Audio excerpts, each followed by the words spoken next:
Thank you so very much, Madam Timer. Fellow Toastmasters, before I introduce the evaluator, I would advise you that each of you is an evaluator. We ask at the end of each speech to throw out 90 seconds for the purpose of some written notes, some things that you could offer as improvements for each individual speaker. So please take great notes when people are speaking and make sure you got your ears perked up and listening. And now, without further ado, the evaluator for our first speaker is Mr. Vincent Nerée. Vincent. The stage is mine. Good morning to you. Baby. Good evening from Spain.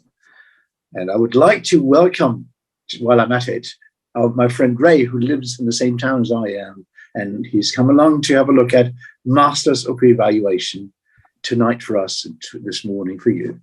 I'm happy to evaluate Cassie tonight. And her speech is connecting with storytelling. What a powerful way to deliver our messages. A means of telling people what to do, morals, educational, for the past 2,000 years, for the past 3,000 years, long before we were born. So, Cassie, you will deliver us a wonderful speech. I'm looking forward to hear your speech. Cassie, the stage is yours. Before Kathy begins, let me give you an introduction for her. Kathy has been a Toastmaster for 6 years. She intends to accomplish more in the upcoming year than she did in the past 3. She's starting to embrace and work through pathways. She's planning to jumpstart this by doing pathways her way, thanks to Sandra Savage. This morning's speech is from the Visionary Communication Level 3 Elective Connect through Storytelling. The purpose of the project is for the member to practice using a story within a speech or giving a speech that is a story. Please join me in welcoming Kathy Choice to the virtual lectern as she tells us the story of her great uncle Emerson, the dentist. With great uncle Emerson, the dentist, this is Kathy Choice. Introduction for her. Kathy has been a Toastmaster for 6 years. She intends to accomplish more in the upcoming year than she did in the past 3. She's starting to embrace and work through pathways. She's planning to jumpstart this by doing pathways her way, thanks to Sandra Savage. This morning's speech is from the Visionary Communication Level 3 Elective Connect through Storytelling. The purpose of the project is for the member to practice using a story within a speech or giving a speech that is a story. Please join me in welcoming Kathy Choice to the virtual lectern as she tells us the story of her great uncle Emerson, the dentist. With great uncle Emerson, the dentist, this is Kathy Choice. For as long as I can remember, my mother would speak of her uncle Emerson, the dentist. And yes, there was an emphasis placed upon dentist. I'm sure some of you were thinking, what's the big deal? It was just a dentist. Doesn't everybody have a dentist in their family? I'm pretty sure that my mother's admiration and pride came for her uncle because of the fact that he was an accomplished dentist. He was born one generation post Abraham Lincoln signing the Emancipation Proclamation, which was to free the enslaved people within the United States. Uncle Emerson was born in rural Southwest Louisiana in St. Mary Parish. This is where our family worked in the sugarcane fields. Where the idea came from to be a dentist, I have no idea. I really don't believe that he ever saw a Black dentist to think that that was something that he could aspire to. But what I do know is that in 1900, according to the US Census, Uncle Emerson was 14 years old, and he was classified as a field hand that did know how to read, but he did not know how to write. In the 1930 census is when he reappears, 20 years later. But at that point, he's 38 years old. Doesn't make sense. That math is not mathing to me. However, part of his story that doesn't make any sense either is that it says that he has immigrated from Canada. People are from Louisiana. But according to the census, he and his parents were both born in Canada. They are aliens. They're not naturalized American citizens. Okay, aside from all of that, it does also say that he is now in El Paso, Texas. He is a dentist. Don't know where he went to dental school. Who knows what happened in that 20 years? I don't know. He is also a homeowner, and his practice is in his home. His home is valued at $7,000. According to today's money, that would be about $125,000. He lives in an integrated, multilingual neighborhood. And he has been married for 1 year to a woman by the name of Maud Evangeline Craig Sampson, and she's 37. Maud is an educated woman. She's got a college degree, and she's a school teacher. She teaches in the Negro schools in Texas. Not that she had any options to teach anyplace else. But with all the research that I've done about her, I found out that Maud was, using a colloquialism, Maud was a pistol. And opposed to, or you would think that, oh, she's a teacher, she's prim and proper. I'm sure she was that. But in addition to the prim and proper, this is where the pistol part comes in. Maud was an advocate for voting rights, and she was an outspoken suffragist. There was a point when she wanted to become a member of a suffragist organization, and they wouldn't let her in. So what did Maud do? She did what any pistol would do. She created her own table so that she would have her own seat.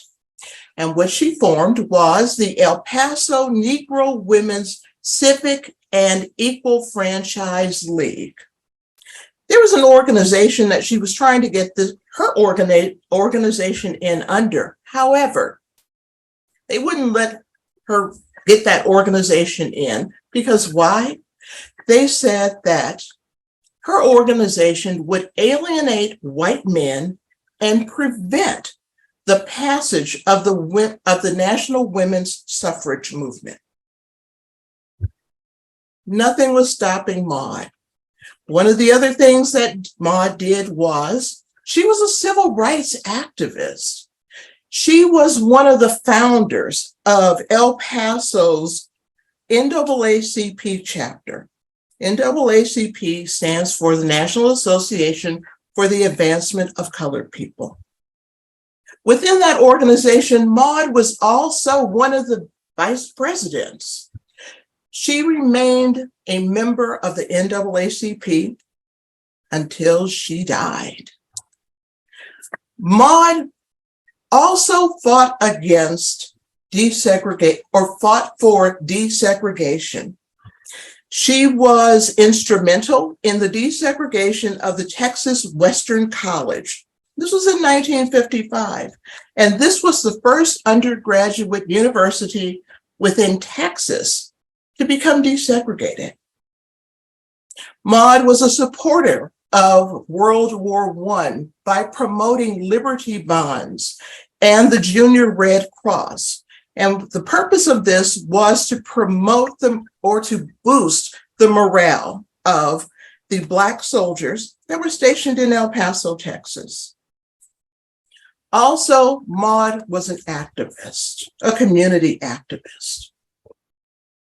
But most recently, Maude was inducted into the 60th Annual Hall of Honor by the El Paso County Historical Society. Now, you may be saying, okay, fine, so like I said earlier, doesn't everybody have a dentist in their family? Everybody probably does have a dentist in their family. But what I do know for sure is that everybody does not have a dentist in their family that was married to a pistol like Maude, who has her own Wikipedia page, which Maude does have. Back to you, Mr. Toastmaster. Awesome. Awesome. Thank you. What a great speech. What a great story. Please, Ms. Timer, if you would be so kind as to give us 90 seconds. Heading up our is our esteemed evaluation queen. Are you ready for this, Judith? Judith Ferber. Hey, hey. Yes, I am the general evaluator, and I am going to introduce our first evaluator. And our first evaluator is Vincent, who's going to evaluate Kathy Choice's speech. Vincent, you're on. Thank you very much. Kathy has delivered a wonderful speech. Storytelling, one of the most powerful tools in mankind to convey information, to guide us, to make us better human beings. Long before the written word existed, there was storytelling. Mm. When you start a story, give it a nice title. Look for something which catches our minds. I came up with Married to a Pistol, or Missing for 20 years. And that sort of intrigues us. And as our Vice President of Education said, we are not here to please our speakers, but want to give them proper feedback. I try to concentrate on things I would think you could do better, Kathy. One is, a story has to be emotional. Storytelling is not factual information, it is emotional information. I think that both your uncle Emerson and his wife, Pistol Maud, were a person you should be able to identify, either the sweating of working in sugarcane fields, the salt on your lips, the heat, the suffocation of working in sugarcane fields, or how she became a politician in her world. I think we need to try to have relatable stories. What I'd really like was your metaphor of using prim, proper, and pistol. I liked your smile on when you talk to us. There is certainly emotion in your face. I enjoyed the fact that you gave us a long story covering almost 50 years. I think perhaps there was just too much information. I would reduce it to maybe just leave Maud by herself and just give a story of a person who made a difference in her world. And perhaps not even tell the entire CV, but reduce it to these star moments and then describe them, make us feel how she felt the moment she created her particular group. All in all, a wonderful speech. I would like to hear more about your aunt Maud and your uncle Emerson, the dentist who we don't know how he became a dentist. And I'm looking forward to your next speech. Thank you, Kathy. So that we can each send some personal evaluations to our speaker. Yes, I will.